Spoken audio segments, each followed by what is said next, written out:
যে আমাদের মডেল এবং সর্দারের কাছে জমা হচ্ছে ফেতরা, তো ঈদের একদিন, 2 দিন, 3 দিন আগে থেকে ফেতরা জমা করতে পারা যায় আপনার নবী সাল্লাল্লাহু আলাইহি সাল্লামের হাদিস এবং সাহাবায়ে কিরামদের আসার অনুযায়ী।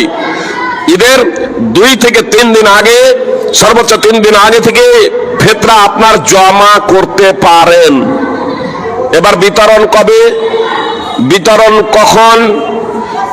যদি 30 রমজান হয় তাহলে 30 রমজানের সূর্যাস্তের পরে পরেই আপনার বিতরণের সময় হয়ে যায়, কিংবা 29 রমজান হলে চাঁদ দেখার পরে পরেই।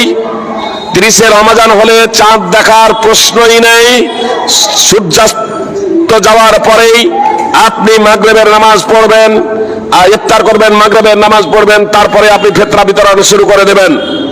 আর যদি 29 রমজানের পরে চাঁদের সংবাদ যদি পান, তাহলে তখন আপনার ফিতরা হকদারদের কাছে পৌঁছে দেওয়া আপনার দায়িত্ব এবং কর্তব্য।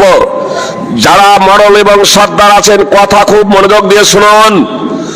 ফিতরা হচ্ছে এটি একটি ইবাদত, যাকাতুল ফিতর এটা হচ্ছে একটি ইবাদত। এই ইবাদত আমাকে এবং আপনাকে আদায় করতে হবে।